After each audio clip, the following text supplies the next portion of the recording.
That's what that kind of is. Thank you guys so much for being here. This is it's just crazy because I didn't want to, have so much video for you guys. I actually see it's a little bit different in my head.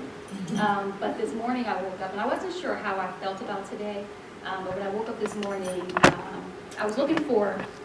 So the plan was I was going to play like the instrumental gospel music and gospel CD, but I couldn't find the CD. I found the case, but I couldn't find the CD. So as I was looking through my old CD cases, I came across the one video that you guys just watched, which was my According to Your Faith, Be It Unto You. It was that book release. And I was like, oh, what is this? I didn't know if there was video or pictures on there, so I kind of set it to the side. But then I came across another recording, and it was No Greater Love. And I was like, and I didn't recognize the packaging or anything, so I looked at it for a minute. So I set that aside. Needless to say, I could not find my instrumental CD. But I immediately, kind of opened the No Greater Love one and popped it in. And the first face that I saw was my Uncle Yusuf. Yes. If you guys know, he's my favorite uncle. He just passed recently. And he actually made that CD for me. He came down for, my No Greater Love book release. And so it was very, very, just a real moment for me this morning. And it just reminded me that, how the word says that you just have a cloud of witnesses that's just, behind you. And so today is a celebration for me. I am so excited about this book because it took a lot of work, and it started probably, I don't know how many years ago, and it went through a lot of different iterations.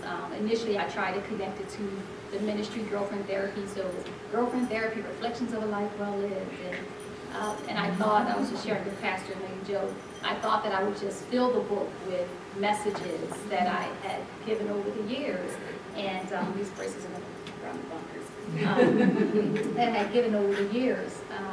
Babe, I'm sorry, can you set the PowerPoint up for me? Yeah. So I thought I was going to fill the book with messages that I had given over the years, actually hire somebody to come and do the transcripts and everything. I have like pages and pages and hours of transcripts. And God was like, no. So it's like, okay, let me take the Girlfriend Therapy piece off of it because that was more ministry, and I felt like I had to stay in a certain kind of box for that. So I kind of, said, let me take the Girlfriend Therapy part off of it and let it be something that existed on its own. And so it started Reflections of a Life Well Lived, what was it, stories, essays, and nuggets. No, stories, anecdotes, and nuggets. Is how it started. And then I got, kind of got through the book a little bit, and there was a few chapters that I knew I wanted to have in the book, but I struggled with them a little bit. And so then I added the piece, the subtitle essays, and that kind of released me and allowed me to do the writing that I wanted to do. But this book is super personal. It is my life story. I keep saying it's a memoir of sorts. And I say of sorts because it really isn't just like my life in a chronological order. There's just different parts of my life, different people that, that I've met over the years that poured into me, that's made me who I am today. And I figured at 48 years old, this was a good time to kind of take a pause and reflect. I always say that I wrote this book first for myself, just to kind of tell myself my story, but I also wrote it for like my children's children. As I think about my grandparents, who are all very important to me, and I'm going to share a little bit about my maternal grandfather, JP. As I think about them, one of the things I desire more than anything in the world is just to kind of sit at a table with them and just to learn about them and hear their stories. Not, I know where they grew up, but just to know where they came from, what was their desires, what did they dream of, what are the things that they struggled through in life, what are the things that challenged them. And those are stories that I probably will never get to learn because they all have gone on to be with the Lord. And so I picked a few excerpts that I wanted to share with you guys. So the way I'll do this, I'll read an excerpt, and then I'll kind of open it up. You can ask questions either about what I read or questions about anything that you may have questions about. We'll kind of go through that for a couple of iterations. And if you have your book, you can feel free to read along with me. Or you can just listen. I don't want to put you to work, but let me see if I can. And so I kind of wanted to have, again, I didn't want to kill you guys with death by PowerPoint, but I kind of wanted to have the image for you guys to look at as I read. And the first section that I'll read is My Family, My Tribe, which is from that chapter, My Family, My Tribe. It is from page 21. So Excuse me, Uh-huh. we need a book. Did you want to Can we get purchase? us to follow through with you? You okay? Oh, you wait, all right.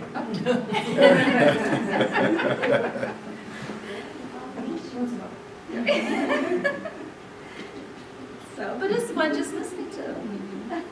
So the first excerpt I will read comes from the chapter, which is one of my first chapters. It's called My Family, My Tribe, and this chapter is about my grandparents. And every chapter I kind of start off with a quote. So I'll read the quote, and then I'll read the excerpt, and then you can ask questions, and we'll kind of do that through each chapter. So the quote is from Winston Churchill, and it says, "There's no doubt that it is around the family, the home, that all the greatest virtues, the most dominating virtues of human are created, strengthened, and maintained." And that's the script or a quote from Winston Churchill. I'm going to open this water because I feel my mouth getting dry already. Get ready. And I'm starting on page 27, and this is just a part that I pulled out about my grandfather, J.P. My last living grandparent was my maternal grandfather, Joseph Prince, or J.P. He is also on my list of the gentlest men I would ever know. I never heard him raise his voice. In fact, he wasn't a man of many words, but honestly, I think my grandmother spoke enough for the both of them. I can almost hear his voice saying, "Okay, Mary." This is how he said my grandmother's name, Mary, in his West Indian tongue. He was born and mostly raised in the Virgin Islands. He came to the mainland by way of Florida when he was 14 years old, where he joined something similar to the Army Corps of his day. I don't think JP ever disagreed with anything that Mommy said. Mommy is what I call my grandmother. But if he did it in private, and probably with just a simple look. The beautiful thing about quiet and confident men is that they don't have to be loud to lead. They can give you a gentle look that says everything. He was gentle when it came to my grandmother and his children. Although I never seen Mommy or JP chastise their children, I imagine Mommy was most likely the disciplinarian. JP was kind. My sister's mantra is, "I don't want no trouble," but this could have easily been JP's mantra as well. While I wouldn't say that he was trouble at first, I would say he didn't strike me as the arguing type. I only remember JP and Mommy arguing once, and it was over another woman. Pocahontas was what they called her. This is probably controversial, and I can't imagine how my grandmother felt, but as I got older, I realized that it wasn't uncommon for a man to have a mistress. It turns out, my kind, sweet, quiet grandfather had a mistress. She was a fair-skinned woman of Native American descent. She wore 2 long, wavy plaits that fell over her shoulders. My grandmother, on the other hand, was dark-skinned, with short hair and bold features, a broad nose and full lips.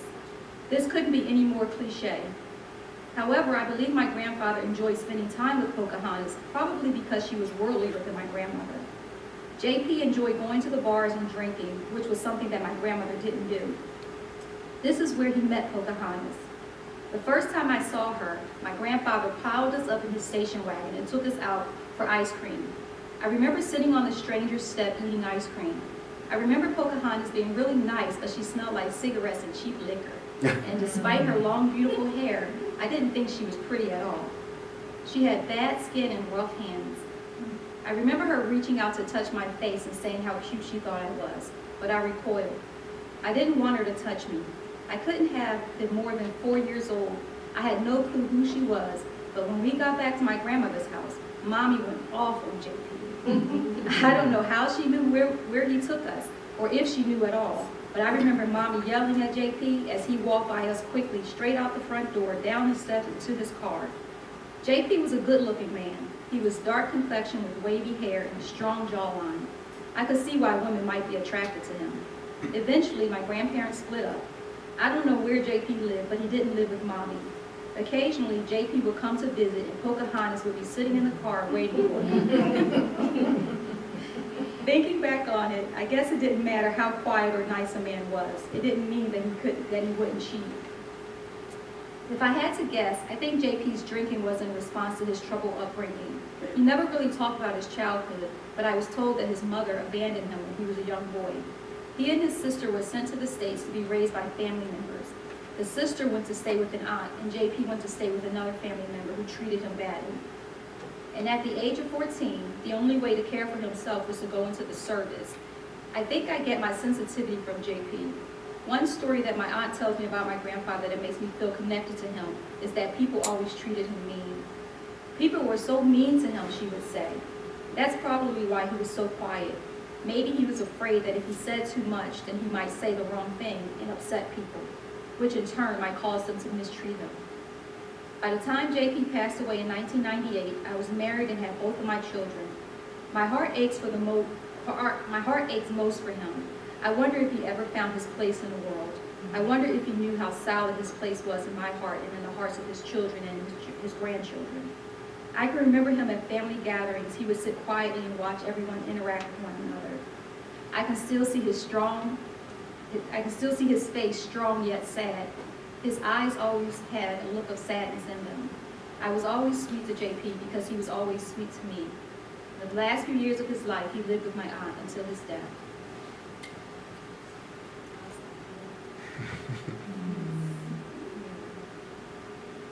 Any questions? How did recalling that story Even just reading now, I felt myself feel something. I think it's mainly because my grandpa, he was such a sweet man. And he never really said a lot. So just writing about him and just remembering, just the sweet and gentle way that he was. I can remember writing this story as I was, I recorded it first.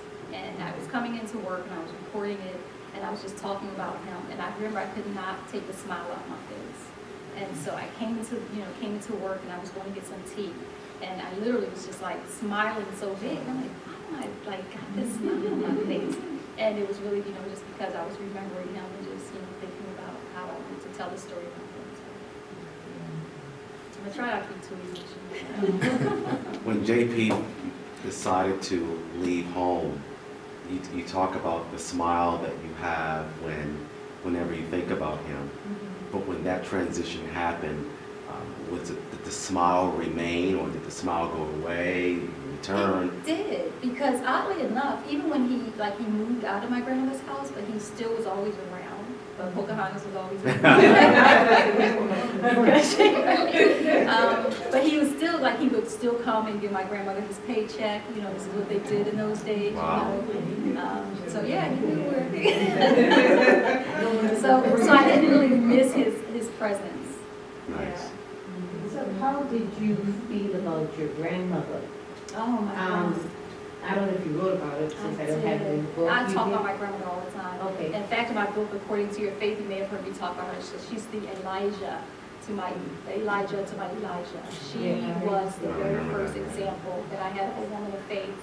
And she is, in fact, I'll read more about her, I think, in one of my excerpts. So, Okay. but she is, yeah. It's this woman thing in me, in Oh. terms of embracing Yes. the womanness and the infidelity and stuff. I just need to do Yeah, my grandmother, she was, she would sing, that was really the only time I ever seen her kind of raise her voice. Just in a really emotional way was, when he was getting out the way, so I think he knew. He probably knew what we didn't know, which was, he was walking really fast, and I just remember that. So, but no, she was a wonderful, wonderful woman. And I'll read more about her too. Any other questions? Okay, let me see if I can. I'll pass this one. Click. There it is. There we go. All right. Now, this one may make me emotional because my brother right now is he's incarcerated, and it's been a very, very tough past 2 years. So I'm trying not to be too emotional, but so this is taken from my chapter on Little Sister's Creed. I'm the youngest of 4, and my brother, so I have 2 half siblings, but I grew up in a house with my 2 older sisters, my older brother, and then myself. And so I'll read this from Little Sister's Creed. And that is from page 52, but the quote is, siblings are different flowers from the same garden. And that's a quote that I kind of came on myself. So, Little Sister's Creed. My brother Aaron, whom we call E, hands down, has always been my best friend. He was the Batman to my Robin, the Lone Ranger to my Tonto, and the Superman to my Wonder Woman. I would spin in circles, transforming in my imaginative mind from Buffy to Wonder Woman as he sang the theme song, Wonder Woman. He was the best big brother a girl could ever wish for. My brother and I never had a disagreement, and even when we didn't see eye to eye as adults, we were always respectful of one another. He was always loving and kind towards me and both my sisters. As children, he would always hold my hand when we walked down the streets, and as an adult, he would always act as one of my biggest cheerleaders. In his eyes, I had never never had a dream that was too big for me to accomplish. His words were always, "That's awesome, you can do it." I think my mother instilled that in us. I can remember her telling my brother to hold my hand as we crossed the street and when he walked me up the street to my grandmother's house. My brother was all the excitement I needed in my life. He would meet my wild imagination wherever it went. We would play tornado and laugh and giggle as we spun in circles, pretending that we were being blown away by the strong wind that we imagined. My funniest memory with my brother is when he got me hit by a car. A little Volkswagen Bug, to be exact. My mother's last instructions to 5-year-old me was to sit on the step and not move. That was easier said than done. The biggest obstacle to me obeying my mother was being overtaken by the excitement of my brother. We had this thing between us. My brother would bust through the screen door and yell, "Catch that girl!" to which I would take off running from wherever I was. On this day, I was sitting on the steps like my mother said, and suddenly I heard the call, "Catch that girl!" Without thought or hesitation, I jumped from the steps and made a mad dash across the street. I ran down the street, dashing in between cars. I was all the way down to the end of the block in front of Mr. and Mrs. Barry's house when I dashed from between the cars one final and near fatal time. Bam! I was hit by a lime green Volkswagen Bug. As I lay on the ground crying, all the neighbors gathered around me with looks of fear and concern. The driver, a young white man, jumped out of the car nervous, afraid that he had killed me. I looked around as everyone gasped and whispered, wondering if I was okay. Then suddenly, out of nowhere, my mother grabbed me by my tiny arm, yanked me to my knees, and dragged me home, spanking me all the while. She was too angry to worry about any injuries I could have suffered. She told me to sit on the steps, and as far as she was concerned, getting hit by the car was my consequences for not listening to her. My brother cried just as hard as I did, not only because he knew that my mother was going to spank him too when we got home, but because he was genuinely sad that I got hurt. So, any questions? That's one of those stories that we always talk about that never gets old. And I tell you, when he said "catch that girl," it was just like where I was, I would just take off running. So I think you didn't really get hurt. Hey, I don't know. I think if I had time to, assess the situation, I probably. During that time, we were talking truck. Exactly. Did you go on and like, I'm hurt? Exactly. And I probably wasn't no bigger than I am in that picture. So. Yeah. So what's the age difference between you and your brother? We are. Let me see. Like 2 years apart? Yeah. I think about 2. Yeah, 2 years apart because me and my other sister are 3 years apart, and her kind of like, what is that, 9 months apart kind of thing. So yeah, we're like 2 years apart. Any questions? Okay. So this next one's a little more serious. Huh? Yes, sorry.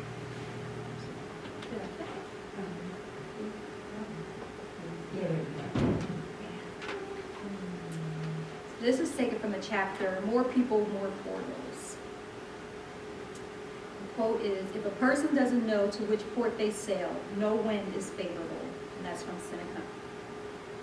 And I'm going to read from page 93.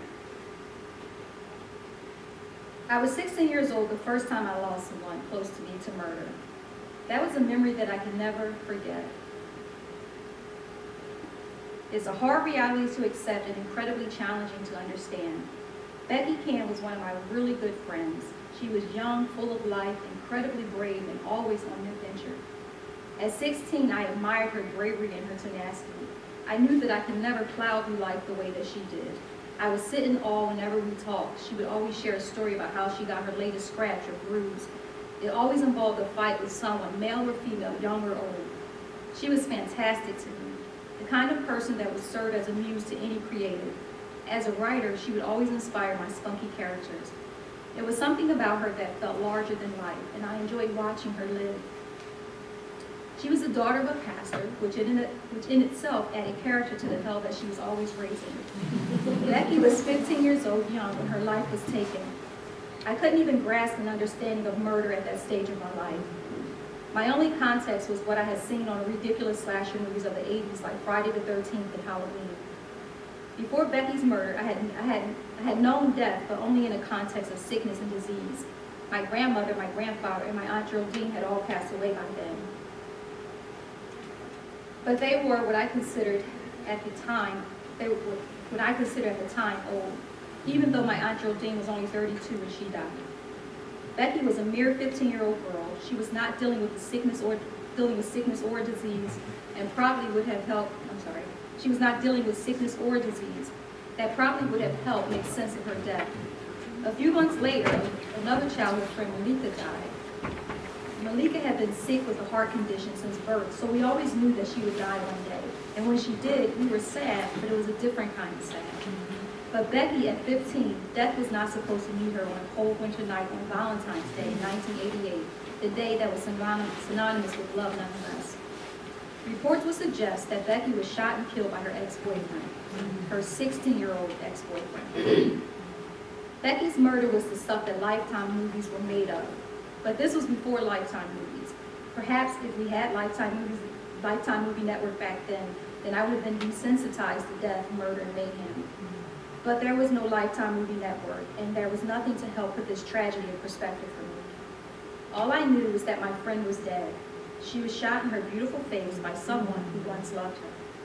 There was no time to prepare or plan. She was here one day and gone the next. At the wake, when everyone gathered at her parents' house to offer their condolences, I overheard two women talking, and one said something along the lines of, "It was Becky's rebellion that killed her." The woman went on about how much grief Becky had caused her parents. She suggested, that was God's way, that was why God had taken her. That woman's words didn't anger me. I didn't know enough about the faith to be angry. It did, however, scare the crap out of me. To think that God would allow someone to be murdered in such a gruesome way at such a young age, all because they were rebellious and caused their parents grief, was terrifying. It was also confusing because at the same time this woman was assessing God's work, Becky's mother sat in a chair in a daze, staring blindly into the distance. She was medicated with puffy eyes and tear-stained face, in complete disbelief that she had just buried her baby. In my young, uninitiated mind, it seemed to me that it was Becky's death, not her life, that was causing her parents the most pain and grief. One of my fondest memories of Becky was one day in middle school. Because she was such a fighter, she had to go to an alternative school. She didn't go to the neighborhood schools. She came to my school at the end of the day, and somehow I ended up walking home with her. We didn't go my usual route, which was straight down Media Street. Instead, we walked up to Lansdowne Avenue, which wasn't necessarily out of the way, but it was a deviation from my usual path. I was talking to Becky about whatever I was talking about, but she was obviously distracted. We got to one particular area on Lansdowne Avenue, and she crossed the street in between cars. Her movement was sporadic but focused. Before I knew what was going on, Becky walked up to the porch of this large family of girls and just started arguing with one of the girls. Of course, the whole family came outside and started arguing with Becky. I went up on the porch and tried to pull her away because there was no way that she was going to be able to fight the whole family. Well, Becky had other thoughts. She yanked one girl off the porch, dragged her in the street, and began whooping up on her. Before I knew it, the whole family of girls jumped on Becky. Of course, I couldn't let her get jumped, so there we were, Becky and me, fighting about 8 girls. I wouldn't say that we won, but I would say that we didn't get beat up nearly as bad as we could have. Becky was a really good fighter, and I was okay, so together we did all right for ourselves. What was cool about Becky was she came to my school every day for about a week to make sure the girls didn't retaliate and try to jump me, since I went to the school and she didn't. I have to admit, my life was pretty humdrum, but whenever I hung out with Becky, she had a way of livening things up. I can't think of a time when she was just calm and cool. Every time I saw Becky, she was either going into a fight or just getting out of a fight. I loved her and I thought she was incredibly fearless. I'm confident that if her murderer didn't have a gun, she would have kicked his butt and I would have laughed and looked in awe as she told me all about it. She was as tough as nails and she was fearless. Her death haunted me for years. Even now, to think about her and write about her makes me smile and cry. No one should ever have to die so tragically.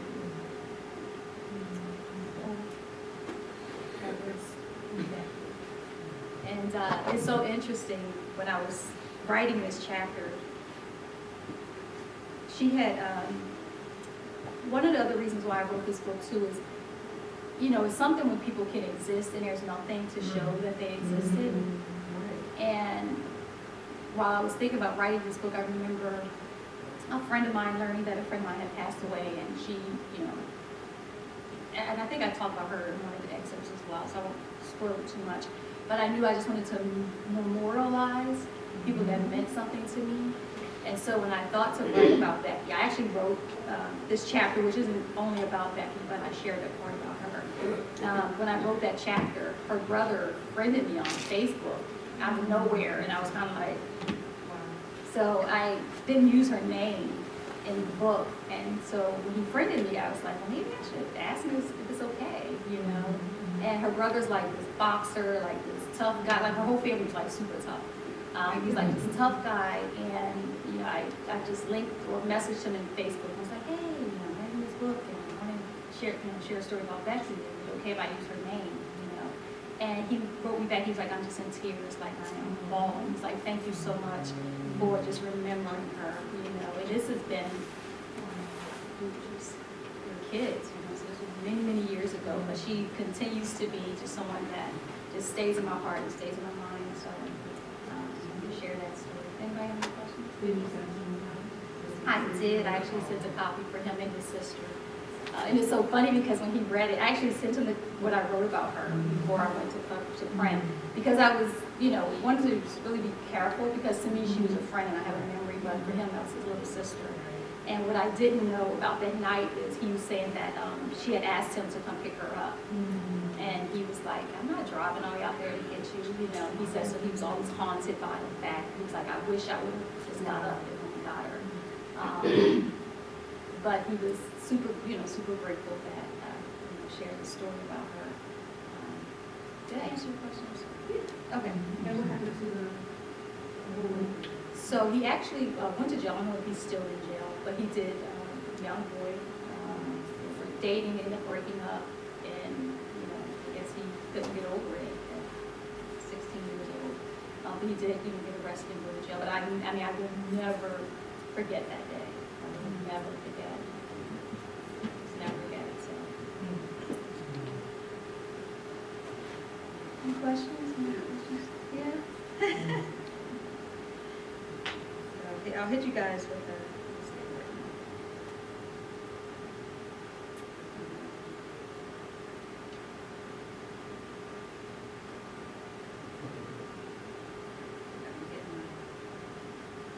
Pages are sticking I just here. have a comment. Uh-huh. I think it's commendable of you to remember your friend at that age, at that stage, and to mention her in your book, because some people may want to abandon that and assume that, well, that was her lot in life and that's where she came from and all of that. But I think it's very nice of you to honor her, especially since you have a different life now. Because we tend to forget the past, but that kind of past, in my opinion, keeps us anchored to doing some other kinds of things. So I really respect that in you. Thank you. Bring Yeah. that to. I appreciate that. And I think that's, you know, I talk about, there are several reasons why I wrote this book. And one of the other reasons is I feel like I'm super misunderstood. I think people look at me and think, oh, she has big hair. You know, so I wanted to really kind of bring people into like what shaped me, you know. Obviously I'm not perfect, you know, obviously to share with you guys, my brother's in jail, so, you know, I like it. came from somewhere, you know. I really like what I've heard. I mean, the contrast in the you that I know, and I haven't known you that long. Right. But it really is encouraging to see your growth and see the growth in all of us as you reflect on your past. It's good. Yeah. Thank you so much. So I'll lighten things up a little bit. You know, this one is from a chapter, The Wonder Years. And the quote is, I am a youth, I am joy, I am freedom. It's by Peter Pan. And this is me and my buddy Leah. You guys get to love and appreciate Leah just as much as I do. And care of her going with this already. So I'm starting on page 106. So Leah lived in the nearby projects, and whenever I would hang out with her, we would get into so much trouble. Leah was daring and just plain old silly. She had a great spirit, a sweet spirit. I remember one Easter holiday, Leah and I had set out to get our starter jackets with our favorite team on it. Leah wanted the Detroit Pistons, and I was saving for a white and green Boston Celtics jacket. I love the Celtics. Larry Bird and Robert Parrish were my favorite players. But honestly, I think I love the team colors more than I love the team. Circa 1984, it was all about the Philadelphia 76ers. We were the dream team. Julius Erving, Maurice Cheeks, and Moses Malone. I love the Boston Celtics team colors more than a team. Green and white matched my favorite sneaker at the time, which was Stan Smith Adidas. While everyone else was rocking shell-top Adidas, thanks to Run DMC, it was all about Stan Smiths for me. Leah and I traveled all the way to Woodland Avenue on the southwest side of Philadelphia to put our jackets on layaway. We had planned to pick them up the Saturday before Easter so we could be fresh to death for Easter. I saved every penny that I got from allowance and babysitting. We both owed about $20 each on our jackets. Leah and I met at the bus stop that morning and headed to Woodland Avenue. Needless to say, we laughed the entire way to the store. Once in the store, I gave the cashier my layaway slip and my $20. In exchange,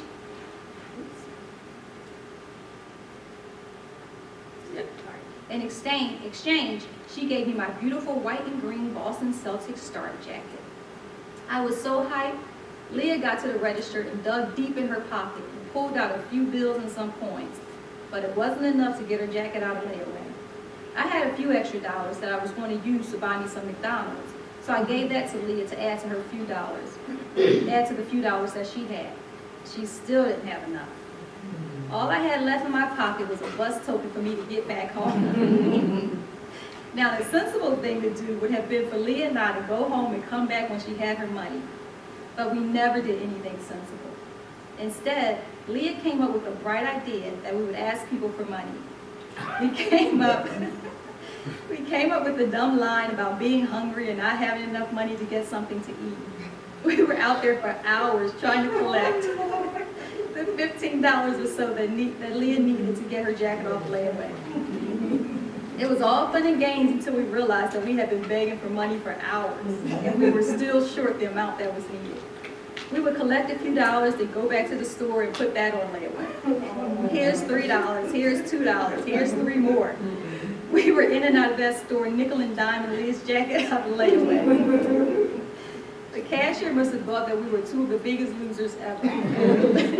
Leah a loser because she didn't have enough money to get her jacket, and me a loser just for hanging out with her. But we weren't embarrassed at all. In fact, it was an adventure. The day was coming to an end, and the store was about to close. We tried one last-ditch effort to get the last few dollars that Leah needed. We were walking through the parking lot when an old, dusty white kidnapper van pulled up into a parking space. The old man got out of the van and began to limp towards the back. He was bent over old and walking really slow, like his feet and his back hurt. Anyone with any sense would have been afraid to approach a stranger in a white utility van. But not Leah and I. Leah nudged me and said, "Let's ask him. I'm sure he'll give us the money." We walked over to the old man and I said, "Excuse me, sir. My friend and I have been out here all day. We don't have any money and we're hungry. Do you have any money that you could give us so we can get something to eat?" The old man looked over at the two of us standing there all doe-eyed and hopeful. He stood straight up, pulled his shoulders back, lifted his head and said, "If you give me some, I'll give both of you $1." Leah and I screamed like our lives depended on it. We ran as fast as we could across the parking lot. We didn't think that the man was really going to take us, but he seemed creepy enough to try it. We ran back to the store and told the cashier about our latest adventure. I don't know if the cashier felt sorry for us or we just amused her, but she decided to give the last few dollars that Leah needed to get her jacket off layaway. We walked to the bus stop laughing like crazy about the day and the nasty old man. When the bus pulled up to the stop, I climbed on with my jacket over my shoulder. I dropped my token in the slot and started making my way to my seat. Leah walked on behind me and stopped. She looked at the bus driver, and the bus driver looked at her. "That would be 75 cents, he said. I looked back at Leah, and she looked at the commuters on the bus and announced, "I was robbed and I don't have any money to get home. Anybody got 75 cents I can borrow?" That was the perfect scene at the end of a slapstick comedy kind of day.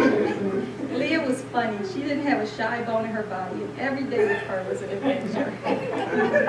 Somebody give us 75 cents?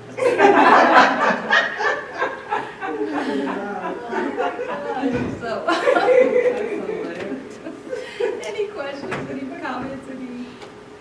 No, Leah was, she was so much fun. And it's something, I call this chapter Wonder Years because this was the time where you just, life was so easy and, friendships were so effortless and, we just laughed. We just laughed.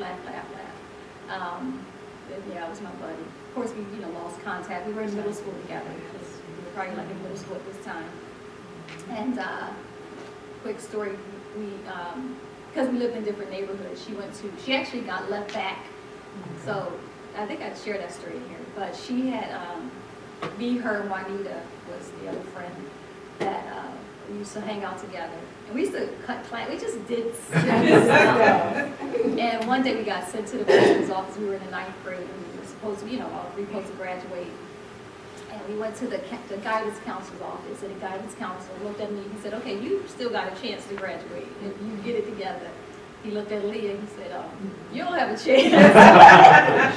You are going to have to go to summer school." And he told Juanita, no, he said, "You don't have." So Leah, she didn't have a chance. Like, she was just going to get left back, period. And he told Juanita that she had a chance if she went to summer school. So, needless to say, Leah got left back. We kind of lost contact after that. But that was my buddy, too. So I love that, the wonder years.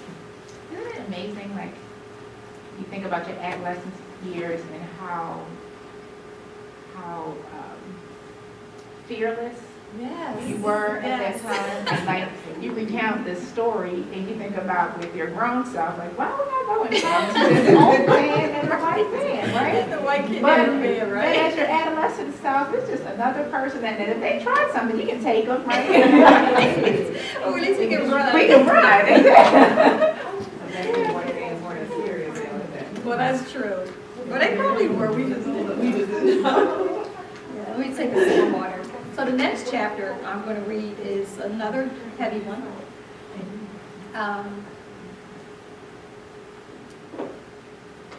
As you can see by the time.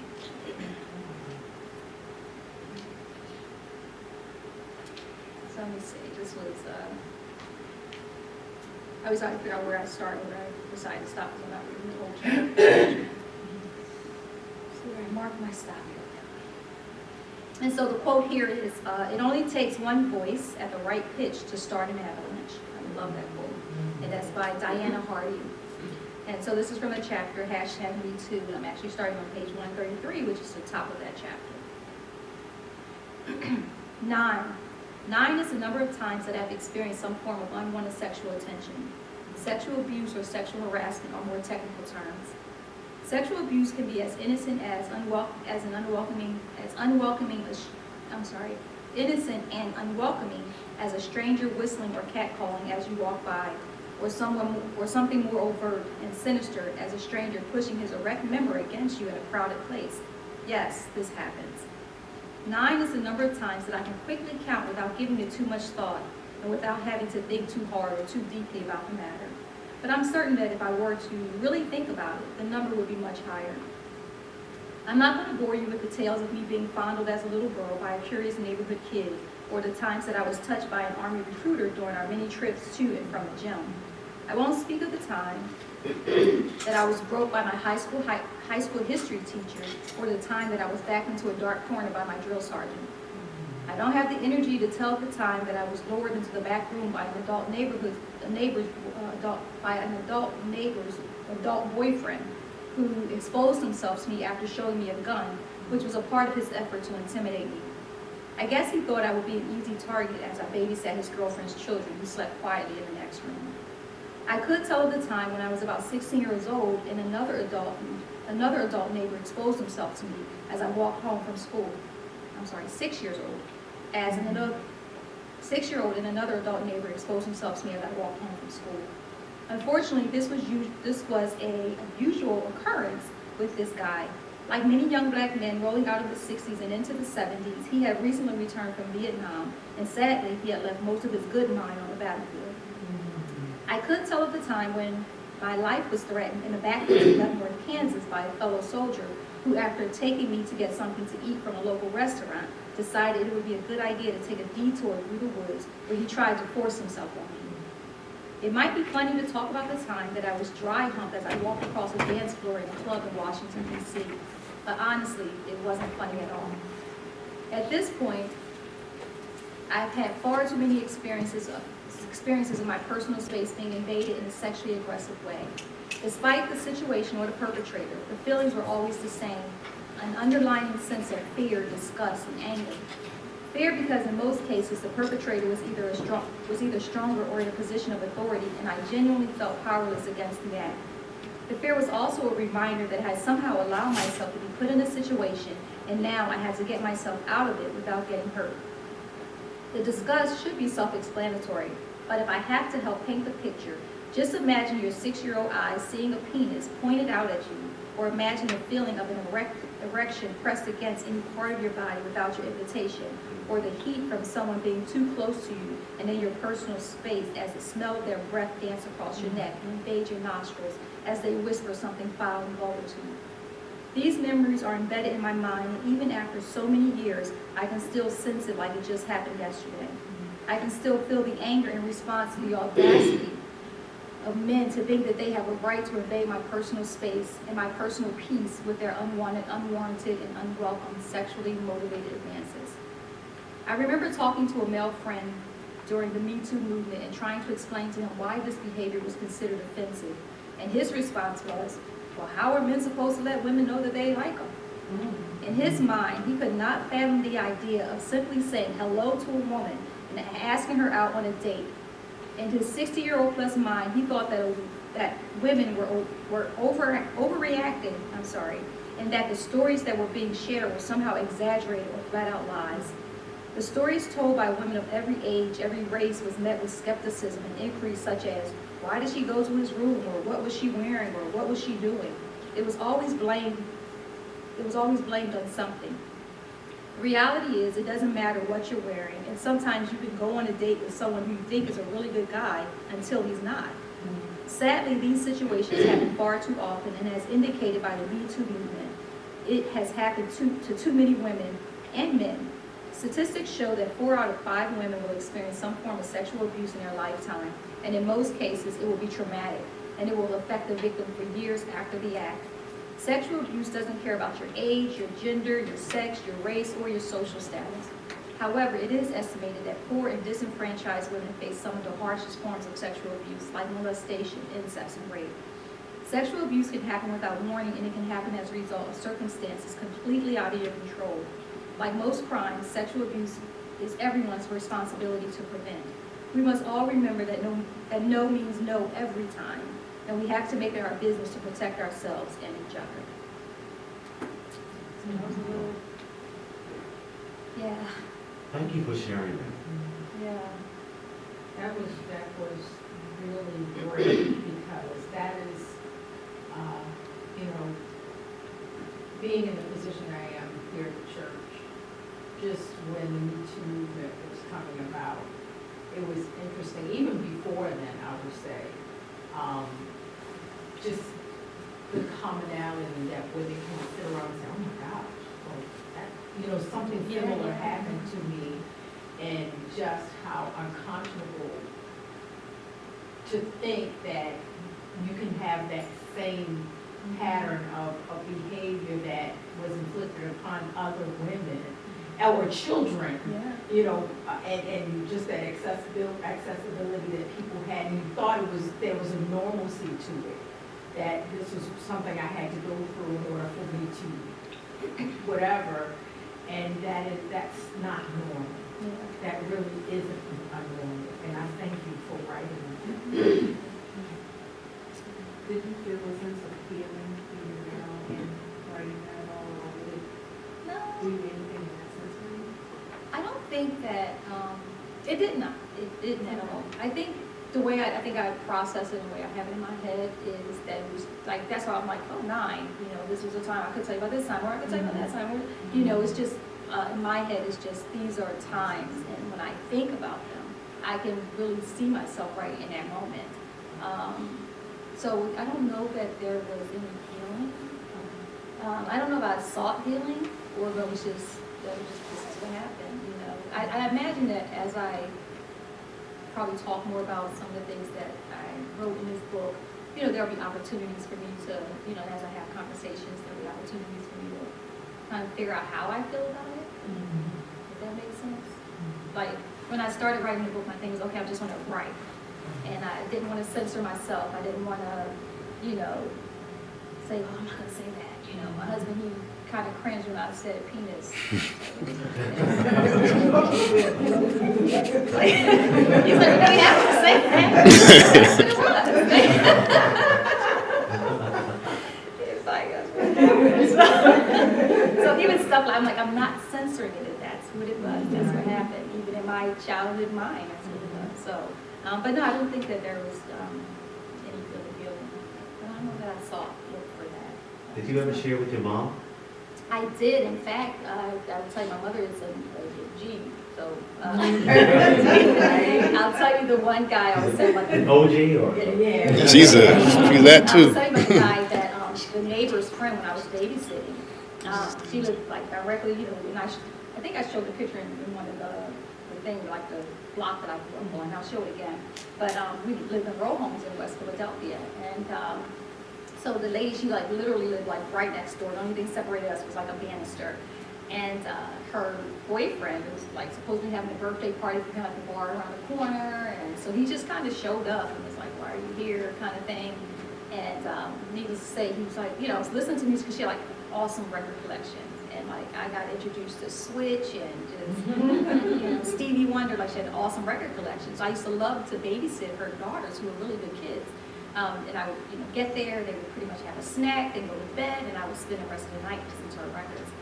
And I would like lay on the floor just with my ear to the speaker. So when he came in, he was like, "Oh, I have some headphones." And I was like, "No, I'm okay." And he was like, "No, you know, they're upstairs. I have some headphones." And I'm just kind of like, you immediately kind of feel like, like first of all, why are you here? And then it's like, why are you trying to get me to like, I'm okay, you know? But you know, I went upstairs and opened the drawer where he said the headphones were, and there was a gun in there. And so I closed the drawer. And I turned around and he was standing at the door and he was exposed, and he started coming towards me, and you know, waved around him and ran around and straight down the, like I forgot the kids was in the house. I ran straight out the, you know, right down the steps, out the front door, down the front steps, up the front steps of my mother's house, on the front, through the door, ran up to my mother's bed and woke my mother up and told her what happened. And she grabbed her tire buddy. I should have got a picture of this. Have you guys ever heard of the tire buddy? No. This is like this wood stick, probably about this small. It's probably about that thick, like solid wood, and at the end of it, it's like a metal, like a metal thing. I should have had a picture of that. But Vega, when I was telling him about it, he was like, "I never heard of that," and I Googled it. So if you Google tire buddy, you will see what it looks like. And she grabbed that thing, has like a little, had like a little band that you can kind of put your hand in and wrap it around. And she grabbed that thing, wrapped it around her hand, and she, went over there to get him. But not fortunately, fortunately for him, he was gone. So my mother didn't get him, but my mother called my uncles, and they got him. So, and I ain't gonna say what else happened that day. Needless to say, he never tried to touch little girl this way. So yeah, that was a whole situation. But yeah, I did. I think on most occasions I did talk to my mother. Some of the stuff, like, I think you just kind of brush it off. I think, like, when I talk about my recruiter, I never told my mother about that. When I talk about my history teacher, I never told anybody about that. So some of the stuff is my first time sharing it too. So, I don't know. So, the next chapter, any other questions? That was kind of a heavy topic. So the next one, I think this is probably, after everything I read, this is probably one of my most vulnerable chapters. Because this is now. This is like me now. So, breathe. So, this is a chapter titled Kwanzaa. And as you guys will read the book, there's a series of chapters. It starts with a chapter called Name Tag. And then it goes into Buffy, which was my childhood nickname.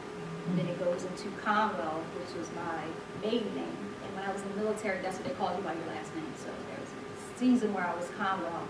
And then from Conwell, I became Kwanzaa. And this is when I got to know who Kwanzaa is.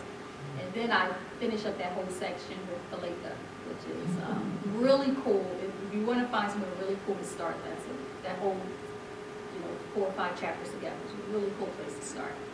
So I pulled from that just the chapter that I called Kwanzaa. And it's funny, I didn't realize I had this quote, go big or go home.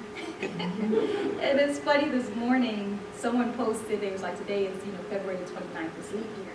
Like, whatever you do today, make it big, because it's going to, you won't see it again. Facebook will remind you of this again for 4 years. So you won't see the 29th again for 4 years.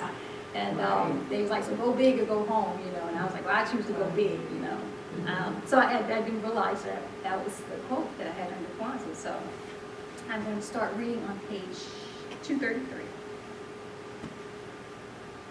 And this is after I shared a lot of stuff that, Kwanzaa has done. So over the years, Kwanzaa noticed that she was pretty tired. She noticed that when she took a hit, it was becoming more and more difficult to get back up. She spent a lot of time inquiring of God, being sure to not overwhelm herself with everything that she had on her plate. She moved things when she needed to and rested when she could. But there was always something demanding her time, always an email to read or respond to, always a phone call to return, a class to prepare for, a conference to plan, a schedule to keep. Feelings of tired turned into feelings of weariness. She couldn't seem to get back to her optimal state. The weariness started to spread. Suddenly, weariness turned into exhaustion, and exhaustion turned into despondence, and despondence turned into despair. She didn't realize that the enemy had been chipping away at her armor for years, one unresolved disappointment after another. Kwanzaa felt the weight of the world on her shoulders, and she could no longer hold it up. In her mind's eye, she could see herself down on one knee, trying with all her might to get back up. She was spiritually, physically, emotionally, and mentally exhausted. She feared that this would be the end of her. She feared that she would crumble under the weight of her world. She thought about all the wonderful words of wisdom that she had heard and had shared over the years. She thought about all the scriptures that she had stood on before during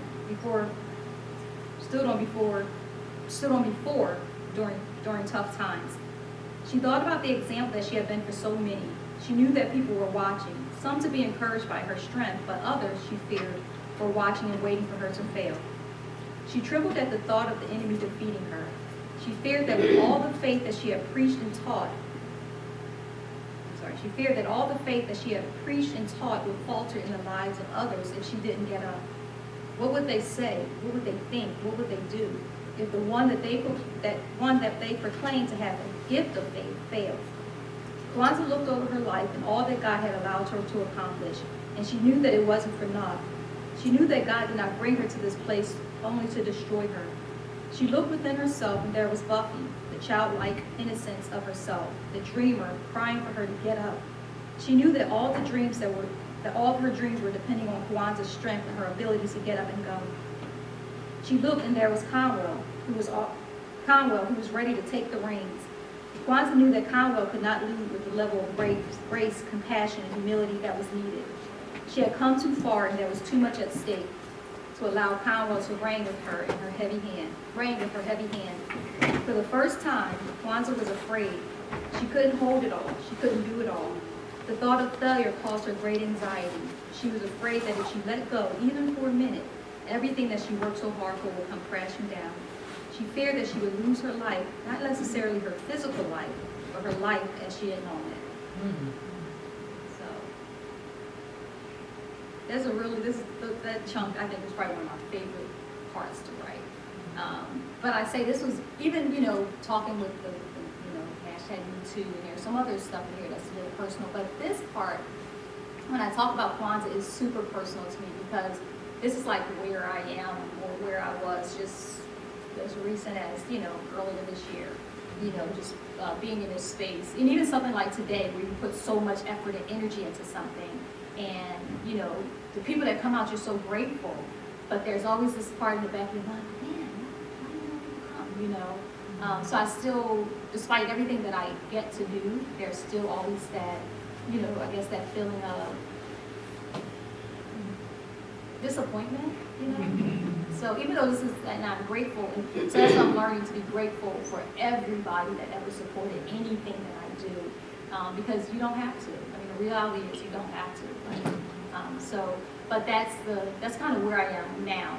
So it's like, people see the, awards and the books and all that stuff, and like I said, people kind of tend to think that, oh, she was fine. So my husband said, nobody called. I said, besides, I talk to my best friend every morning, and I'm like, besides, my husband, my daughter, my sister, my mother, I said, nobody ever calls me and say, hey, how you doing?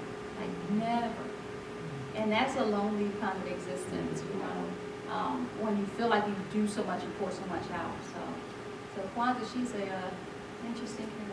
Any questions? So, for this chapter, why did you opt to write it in the third person? As opposed to the first person? I always feel like that. I really do. I feel like, and I think it's because of where I am. Like when you read, I feel like I'm more, I feel like Kwanzaa is necessary. So there's like still the little girl in me, that little innocent girl that I just love to, when I can see that glimpse of myself, I'm like, okay, I'm still good. And Conwell, she's just a wreck, but you guys really know her. But she's important too because that's like, there's such tenacity. So I think every time I get knocked down and get back up, it's Conwell that's like, get up. But Kwanzaa is just like kicking down doors, taking over the world, getting awards, writing books, doing like all the stuff that you guys probably see, that's Kwanzaa. But who I most connect with now at this stage is Faleka, and you guys can read about her. Because like Faleka's just taking the pressure off. So I feel like I talk about in the third person that way, and I did it through that whole chapter because that's kind of how I kind of step back to see, all these pieces that make up me. And I think if people don't do it right, you can kind of feel like, right, like you got multiple personalities, but I don't look at it like that. I look at it like these are all parts of me in different stages that build different virtues in me. That's all necessary. And so when I can, tie into all of that, like that childhood innocence of Buffy is like super necessary. Like when I'm playing Jax and I'm laughing and, stuff like that. That innocence is very important. So I think I did it that way because I was kind of looking at them and assessing. I'm learning a little bit more about mindfulness, and I'm just curious about that approach because that is a part of being mindful, Right. observing yourself, right? And so you're observing yourself in the third person and all your different movements and describing it and then owning it. So I thought that was just interesting. I looked at it from a reader's perspective, and I think it brings credibility to who you are, because writing it in the third person, presents some objectivity. It's not a subjective. Mm. So the reader is not as biased. Right. And the fact that you can jump out of your personhood and talk about it like that really resonates with me or any reader, I think, if we don't know you, but it helps us to understand that the changes that you go through or we may go through. But it's a model for us to recognize that we have to come out of ourselves and speak our authentic truth. Right. We have to, and I think you did just that, especially with the graphics that you had up there. I need to shut up, but, I mean, you know, you just kind of like, I don't need to read your book. Because it's so profound, you know, that I can, my imagination with your graphics, walk me through what you went through. Right. And I don't want to piggyback on the penis part, but I think the penis part was so personal. This to you means what it means to you. Right. But as a reader, it can't get any more personal. Right. But nonetheless, the way you slip in and out of your personhood is incredible. It really is. Wow. It's 3 o'clock, just a little bit after 3. I'm good. I think we're. Okay. I was anticipating a line out the door. Okay. I think It's we're coming, good. it's Right. coming. They missed the fun part. Is- Where else? So I have just a couple more that I will go through. I think the next one is breaking and pruning. So this is my grandmother, Mommy. Yeah, I'll read about it. And I chose to use her picture, although this chapter is really just about, again, it's about growth and, learning and growing. So I chose to use her picture because part of the excerpt that I'll share is about her. So this is, breaking and pruning, breaking, pruning, and perfecting, sorry. And the quote, or scripture rather, comes from, you see that his faith and his actions were working together, and his faith made complete by what he did. And this comes from James 2:22. So let me read that again. His faith and his actions were working together, and his faith was made complete by what he did. So, and I will read, starting on page 361. The only person, let's see, the only person who had as much influence over me, who had more influence over me than my mother, was my grandmother, Mommy. Mommy has always been one of the most important and most influential people in my life. Her approval mattered a great deal to me. I never wanted to disappoint her, not only because she was my grandmother, but because I didn't know anyone closer to God than her. She was everything to me, everything that represented love, joy, peace, happiness, and faith.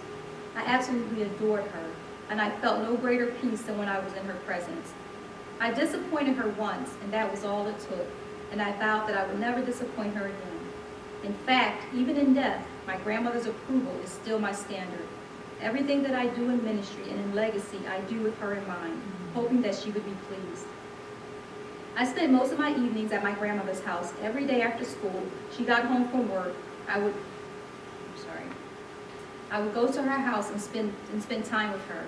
The evenings were always the same. She would get home around 5 p.m. and I would be on her porch waiting for her to turn the corner. She would spend her first few minutes sitting in her favorite chair talking to God while I sat on the floor watching her. I don't know what I was watching for, but my grandmother intrigued me. I would watch as she prayed out loud and thank God for her family, her health, her strength, and her day.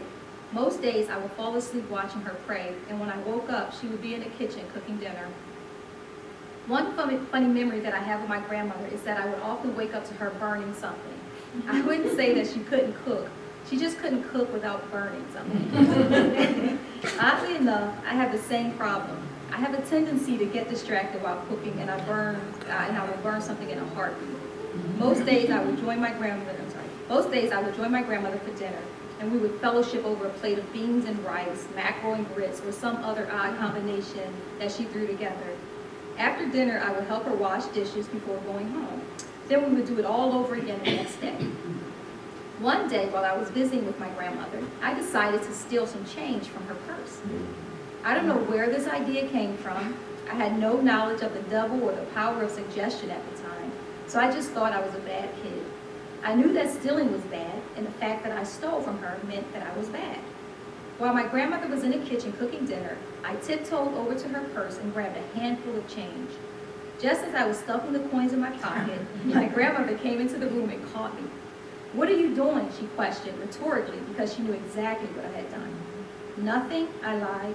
Just that quickly I had become a thief and a liar. My mother used to say that if you lie, you will steal. If you steal, you will kill.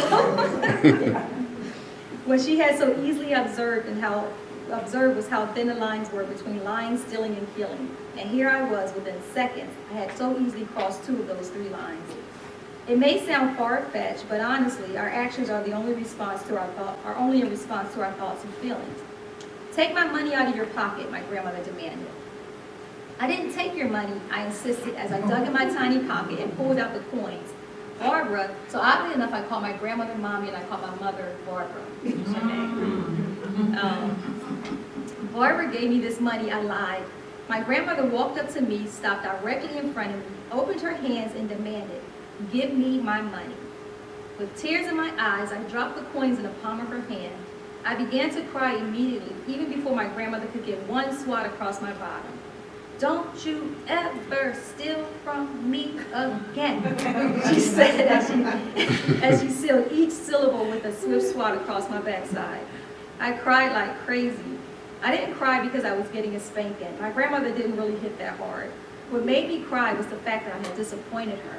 I was so ashamed, I couldn't bring myself to look in her eyes. I didn't tell anyone what happened. I didn't join her for dinner that evening. In fact, I didn't go to my grandmother's house for days after that. I ran home sad, ashamed, and embarrassed. I didn't tell a soul what happened. The enemy loves it when we are ashamed and isolated. He doesn't care if you're 7 or 75. He rejoices in our shame. A few days later, my grandmother sent a message to me through my brother. "Mommy wants to see you," he relayed. I had missed my grandmother, and I was happy that she sent for me. When I got there, she sat me down and began to talk to me about the consequences of stealing and lying. I remember her telling me that God sees everything, and He knows everything. Even when you think you're getting away with something, even when no one else sees it and no one else knows, God sees it and He knows, she said. Not only did I disappoint her, but I understood that my actions were disappointing to God as well. Having her talk to me and explain to me the impact that my actions had made me cry, just as hard as I did when she spanked me. I apologized to my grandmother profusely, and I was deeply sorrowful. She hugged me tightly as only a grandmother could, and she rocked me gently and said, "I forgive you." She taught me several lessons that day: the power of an apology, the power of forgiveness, and a deep and abiding love of a grandmother. So that's my mom. So we lived literally down the street from her. She lived on the same block that I lived on, so I would always go to her house and spend a lot of time with her. Now, was she West Indian as well? No, well, I don't think so. I know she was born and raised in Florida, and she actually came to Philadelphia. Her mother, there was I think a heart hospital or something in Philadelphia, and her mother, my great-grandmother, had like a heart condition, so she came to Philadelphia with her to take care of her. So. But yeah, I talk a lot about her. She was very, very instrumental, especially in ministry. Even my family would say, "Mommy's mantle is on you."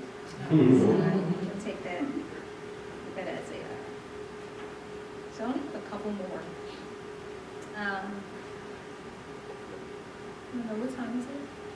Are you guys good? I don't know. Okay. 3. Oh. 3:15. That's not. Okay. Excuse me, you had me so intrigued, so intrigued by your grandmother. I want to know, I don't know if it's in the book, but I just want to know what your grandmother thought about you knowing about the girlfriend. I'm not business, but I mean, how did you level with her? I mean, you were only 4. You never talked about it, even when you grew up. When I was 12 years old, my grandmother passed. Okay. So I was always a kid. Yeah. Okay. That answers my question. Yeah, but I'll tell you what, I'll be curious to see what my mom and what my aunts, what they think once they read that part of it.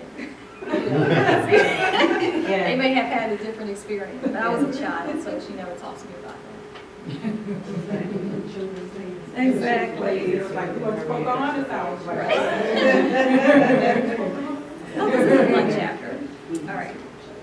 So this was one of my chapters that was really tough, so I had to manage to add some fun to it. So this is a chapter called The People of the Lie. And I actually got this chapter from an M. Scott Peck book called The People of the Lie, which is a really good book, but it talks more about mental health and mental illness. But I love that title, so I adopted it for my book. And I will be reading from this chapter, and you see the mask, which kind of can tell you a little bit about what I'm talking about. The quote comes from, or the scripture actually comes from Galatians 4:16. It says, "Have I now become your enemy by telling you the truth?" Yeah. And it's funny, I didn't realize that one of the pages, I'm going to start at the top, and then I'm going to go to another page, but I didn't realize the other page is 4:16 too, so I don't think that's a coincidence. Anyway, we'll get started. So I'm going to start on page 409.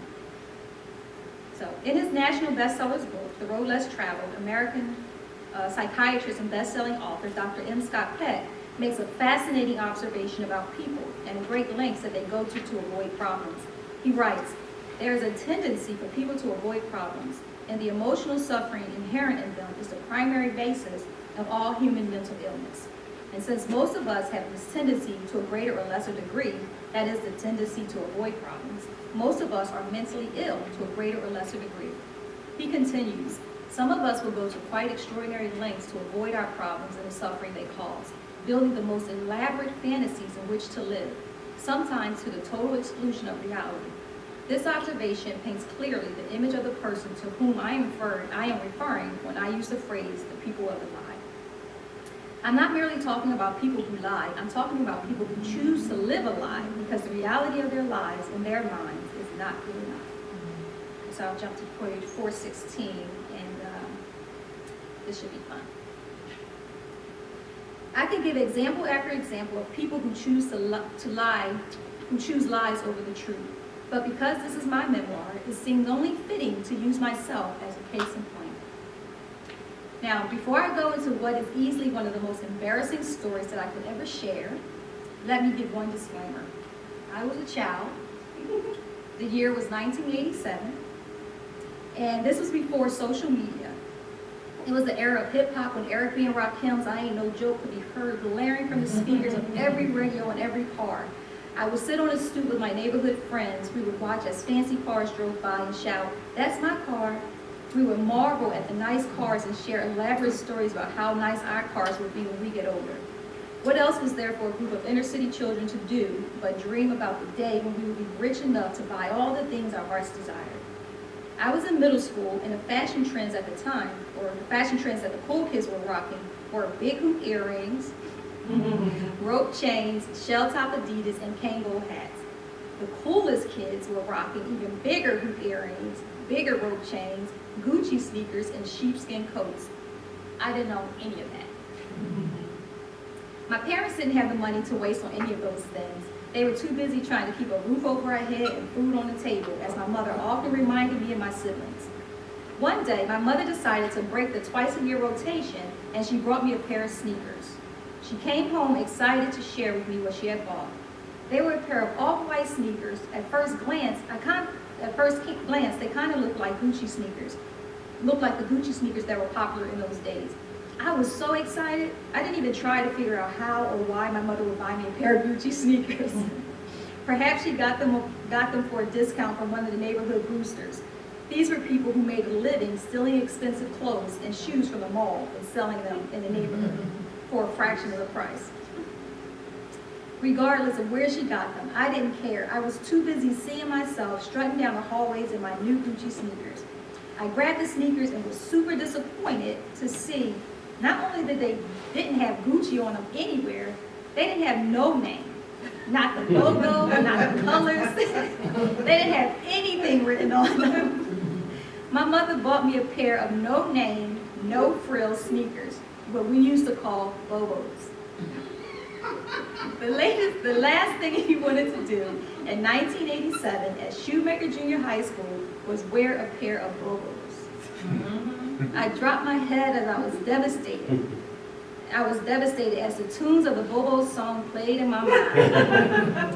Bobos, they make your feet feel fine. Bobos, they cost $1.99. Bobos. My mother brought me a pair of Bobos. Kids were cruel and I knew it. I was terrified to wear those sneakers to school. I looked at them and cringed. The thought of wearing those sneakers and being the laughingstock of the school was a nightmare. Of course, my mother shrugged my concerns and declared, well, those are the sneakers that I bought you, and you're going to wear what I bought you. I took those plain, generic sneakers to my bedroom. I just looked at them and cried. Through my tears, they really did look like Gucci's. They were plain and kind of off-white. If I were in a high society, people would probably mistake them for a pair of expensive sneakers. But I wasn't in a high society. I was in West Philadelphia. Maybe I could do something cool with them, I thought. I went to my brother's room and grabbed a handful of his Sharpie markers. I looked at the plain shoes in front of me. I was always pretty creative, but instead of adding my own creative flair, I decided to do a little brand manipulation. I grabbed a red and green marker from the bunch. I drew a few subtle lines across the shoe, and on the back tab, I drew a small circle, and on the left side of the circle, I drew a line upwards, and on the right side of the circle, I drew a line down with an inward hook at the end. In my best script, I wrote BG in neat green letters. When I went to school the next day, people were looking at my sneakers trying to figure out what I was wearing. One girl dared to ask, I like your sneakers. I don't know if she really liked them. What are they? She asked as she studied the colors. I turned my sneakers from side to side as if to model them, and then I heard my voice say, Baby Gucci's. She smirked and repeated, Baby Gucci's. Yes, they're new. My dad got them from New York. I lied. She couldn't contain her laughter. She pointed and laughed out loud as she repeated, Baby Gucci's. She laughed even louder. This, of course, got everyone's attention, and as she shared with them what I said, everyone laughed uncontrollably. I dropped my head and ran to the front office. I told the secretary that I was feeling sick and I needed to go home early. I swear I could have died of embarrassment. That is the most embarrassing story ever. So I felt like I just needed to share. Needless to say, I never wore Baby Gucci's again. Did your mother say something? No. But, and I wish I would have just did something creative. Like, no. It was creative. It was creative.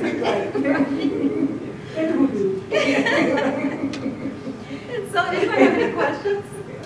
I have one more excerpt that I'll share, and then I'll close out with just with my acknowledgments, and we'll go from there. We'll see. This one's really short, I think. Yeah, this is really short. No, it's really short. So this is from Tell Yourself Your Story. So this is the street that I grew up on, Hobart Street, West Philadelphia, born and raised. You can see a tiny, just tiny row homes, narrow streets. That's where I came from. Right. You can see like with that little blue, well, you see where like the pink and I think maybe an orange awning. Yeah. Just like the little thing. That's kind of right where I got hit by a car. Right. So this chapter is Tell Yourself Your Story. And I'm going to read two little pieces, one from page 443 and one from page 455. And the quote that I chose to use, tears are words that need to be written. And Paulo Coelho, I think I said his last name completely wrong, but that's that quote. So, we all have a story to tell. We all came from somewhere and we're all going somewhere. Where we're going and how we get there is often influenced by where we've been and how we've navigated the tough times and obstacles in our path. When we tell our stories, we're not only encouraging others, but we encourage ourselves. We're reminded of our strength and we're reminded that we matter. Telling yourself your story is like reintroducing you to you. Sometimes life gets so crazy and unfamiliar that you forget who you are. It reminds me of the famous line from The Lion King, when Rafiki is talking to Simba and he says, "You don't even know who you are." There have been too many times in my life when I've forgotten who I am, and all it takes is a simple reminder, time and space to reminisce on who I am and where I've been. Telling yourself your story is for you first, and if people are inspired by it, praise God. You must tell it to yourself first in the most authentic way that makes sense to you, and inspire and encourage you first. My scroll is a living document that I'm continuously adding to. I use it to help me plan future endeavors and help set fulfilling goals. The scroll was like a mirror reflecting back to me my story, the story of a little black girl from the inner cities of Philadelphia, a little girl who dared to see herself outside of the limitations that society had tried to set for her, a little girl who took the best of the best of what was made and made a beautiful life for herself, a little girl who loved hard and fought hard, a little girl determined to carve a place in this world where she could exist and be her full self, a little girl who grew up to become an amazing woman, full of character and conviction. My life is not perfect, but it is mine, and it is certainly a reflection of a life well.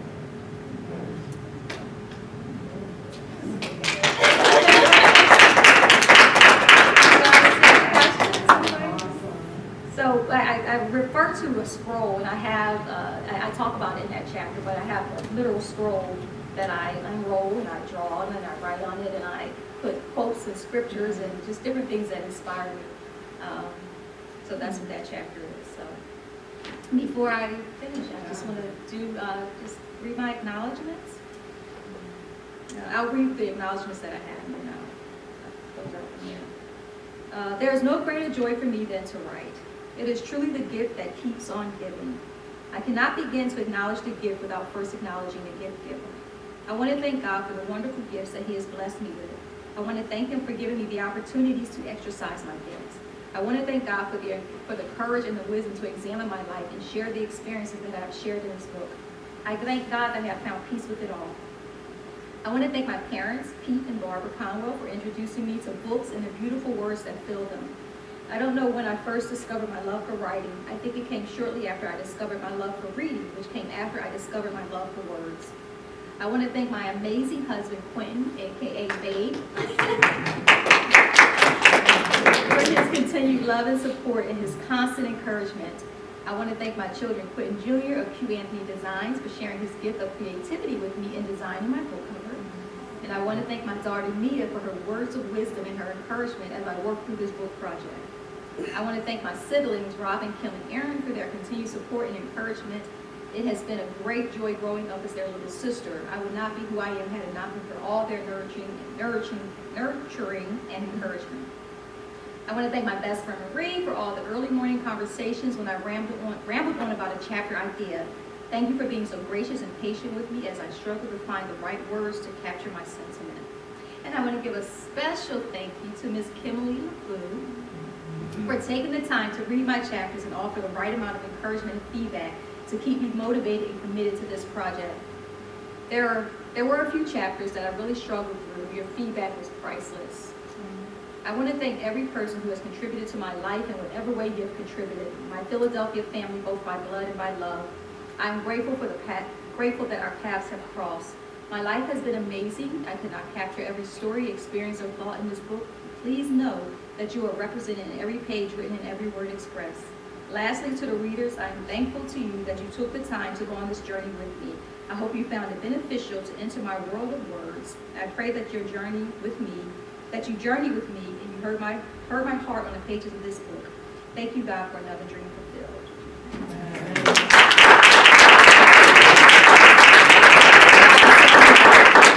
Any questions or?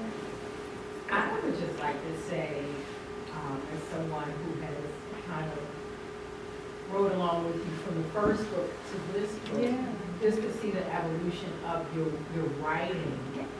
it is just, I can picture everything, and I'm there with you. And it's just, I'm looking forward to reading this book. I'm really excited for you, and I thank you for sharing your story. Thank you for listening. And I tell you, I mean, the excerpts are, they're surrounded by just some really cool stories. Some I obviously didn't share. There's a lot in here, but a lot of fun. It was a great book to write. Just really enjoyed just the whole process.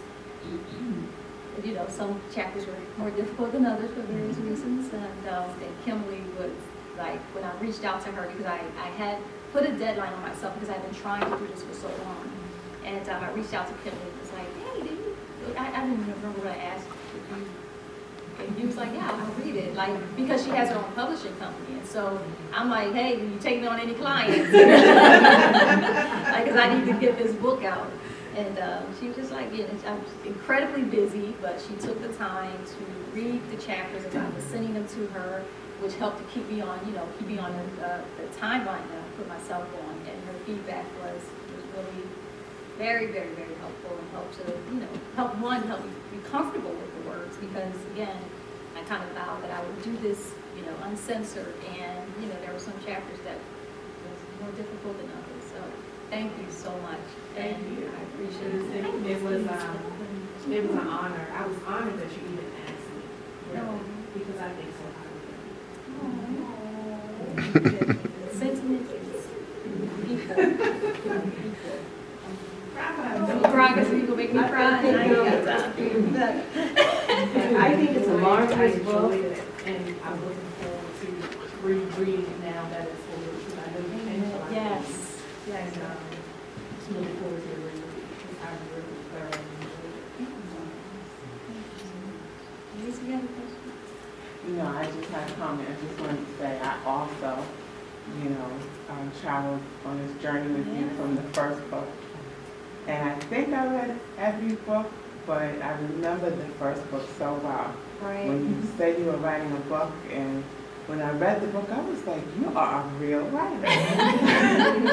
I remember when we had the Because you hosted book, the talk at my house, and we were all so into the book. The story was great.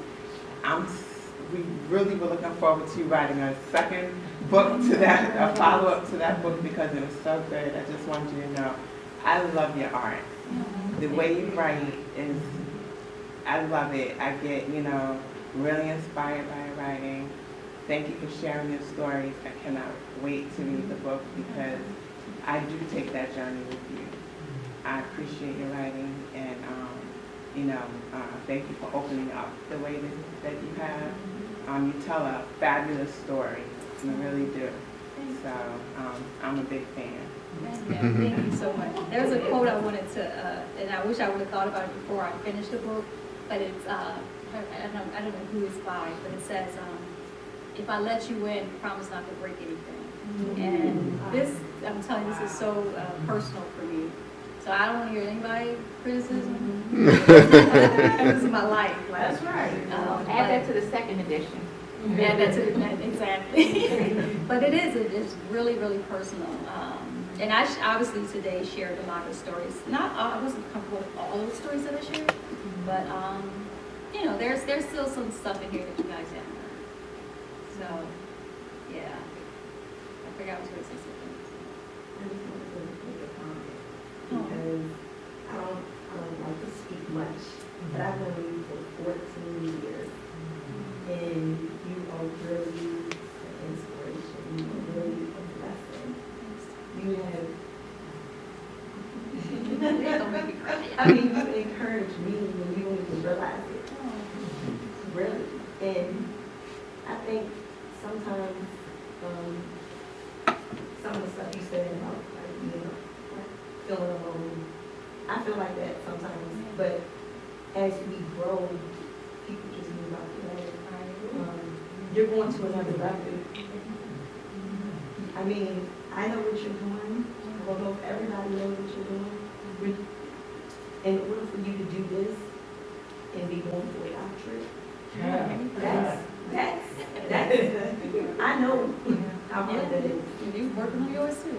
but you're gonna get this, you, so I'm just like, I am so proud of you. I know, like, over the years, it's not as, like, we haven't been as close as we were, like, in the past, or whatever, because of work and whatever, but I've always thought of you as, she's such a blessing. For the whole time, you remain consistent.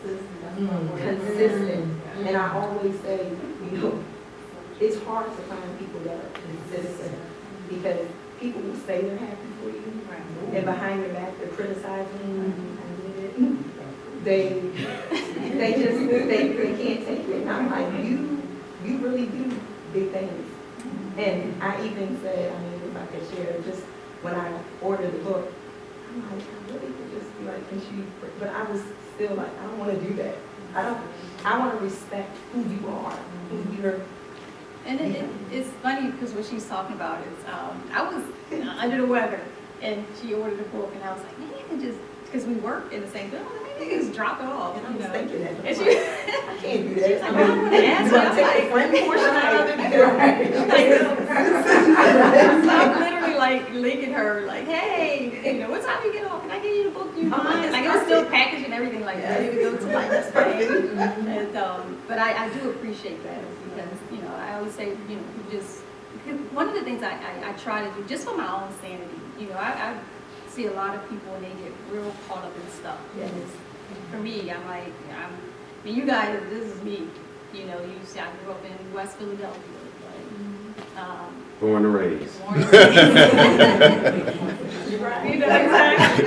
But it's, I mean, there, you know, there is no pretense here. Like, honestly, because I try to just show me. And yeah, and if it resonates with people, that's what I'm looking for, resonate with people. And I think when you guys read this, I really do think people will understand me better, because I think people tend to like, oh, she's, and they don't even talk to me. But it's like you will certainly understand me better and see that I'm as crazy as the rest of everybody else. And but I come from really good stock, like, and not even like perfect stock. You know, I used to share, you know, just, you know, my upbringing, of course, divorced parents, and you guys will read more about that. But I'm just grateful, and I really do. And I just kind of stopped and thought about my life. I'm happy, and I pray to live to be 102. That's the plan. But if, but if my life was to end today, you know, I am happy. I am happy, and I'm gonna ride this thing to the roots. I am very impressed. I mean, I was always impressed with you, but I really like what you shared, and it has impacted me in a very personal way, because I too have written my memoir, but from a different perspective. I too am a publisher, and I have a lot of respect for the type of disclosure you had in your book, and your authenticity. I have grown from it. Amen. I have grown from it, and I think you will do well. I wish you a lot of more success. Thank you. So I'm glad that I came. Amen. I'm glad that you came as well. And I have to recognize the legend in the building. He's been here from the beginning too. Hey, Mr. Honeydew. He actually designed my first book cover. Oh, wow. So it's like when you connect with good people, you just want to kind of keep them in your life. And I think for the most part, everybody here I've known for a really long time, and different work friends and, you know, work friends, just from friends, and church friends, and church friends that became family, and friends that became family. So it's just really is an honor that you guys decided to spend this day with me. And I got a question. yeah. Well, comment first. It's 3:30, Okay. but the second one, did you ever meet anybody famous in West Philadelphia? Hey, you try to set me up? Yeah. You try to set me up? Great story. Tell your story. So Will Smith actually went to high. That's what you're talking about. I went to high school with Will Smith. Oh, wow. His brother Harry was actually in my grade. Will was in a grade higher than me, and he taught me how to do the walk. That's my Will Smith story. His parents just don't understand. That's like my go-to dance. I don't care what I'm listening to, I kind of. Well, you have to do it now, Kwanzaa. You have to do it now. I'm not. Maybe I play some music. But whenever I dance, that's my go-to. I don't care what I'm listening to. When I'm listening to Kirk Franklin, DMX, I'm gonna get a wop in there. But yeah, but you try something else for the story. So which personality is the WAP? It's not, obviously, it's not Kwanzaa. The wop is Buffy. It's Buffy, Yeah. okay. That's the West Philadelphia girl. But I want to thank you guys. I don't know if anybody had any other questions. None of the artists in you that covered the book size You know what? Because this book had a dent in it, and I wanted to make sure I didn't sell it. So I figured it would be the perfect book to read from. But also, speaking of the artists in me, there are pictures in this book, which I really love. So, you know, the pictures kind of go along with the stories. And there's also some art, some of my Paleka art in there as well. So, yeah, you guys get a little bit of all in this book. So, but thank you so much. Anybody else have any questions before? So are you looking on? I am. So, this book was like so emotionally, right? It pulled a lot from me. So, the next book I'm working on actually a book of short stories, which I'm having a whole class, writing a book of short stories. So, it's called Every Day Somewhere, and it's just a collection of short stories, and I'm just really having a good time writing. Like real stories?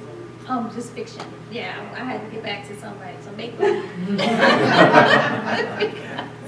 Yeah, so that hopefully I'll finish it up by the end of the year, and maybe next year this time we'll release that one. That's the goal. Be calling you again. But that's it. I want to thank you guys. You know, if anybody wanted to purchase books, Faith will be in the back to help. You know, purchase books, and I'll be over here signing. We're out there signing. I'll probably sign it here because I have all my stuff there. But I can sign your book and take pictures with you guys because I didn't get any pictures today. One other question. Can you just give a nugget of, like, maybe how you manage your time? I'm being honest. I'm being real. With I'm school. tired. You don't look at it. I'm like, they how do I manage my time? That's a better question. He does. I think, I don't think I do it well. I mean, the kids are, honestly, I think because the kids are grown and out, that's bought me some more time. I need to clean my office. My office is a mess. I don't make up the bed every day because I just don't have time. And when I did make up the bed every day, it was like really refreshing, like it clears your mind. So there's certain things I probably could, I would say my household probably doesn't get the attention that it deserves. But it's just the two of us, so it doesn't get as messy. Probably got to stand the dust. So I guess the answer, I don't manage my time well at all. I'll see something, but I think I'm a little obsessive a little bit about, I just want to do what I feel like I'm supposed to do. And when I get an idea, I just kind of run with it. I mean, your conference is coming up. I know. So you imagine that, the book. And it's funny because people are like, oh, can you send me an invitation? I said, I'm not doing conference stuff until Sunday. So Sunday I'll start focusing on conference. But I don't think I manage it well at all. And yeah, Exactly. yeah. But I think I think I could stand to, because I think over the years I've picked up like this anxiousness that I didn't have before.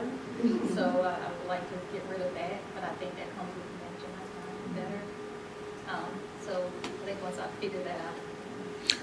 I think one thing that you do real good is you almost insist on your me time, like as far as your drawing and stuff like that. So Yeah. I don't know, that might be part of it too. But I think that's probably more self-care. Yeah. Because even, you know, I started, like, Faleka, she emerged. And I love, you guys, if you want to start somewhere, just start with Kwanzaa and then go into Faleka. That's like everything in a nutshell. But I think Faleka emerged because of, like, the anxiety and the stress and all that stuff. And so drawing just became, like, therapeutic for me. So that's one of the things I try to get in. I try to get in writing every day because those are things that's, you know, really more me than anything else. But I really don't think I do because I really don't. I'm like, I have a paper due. Right, exactly, so.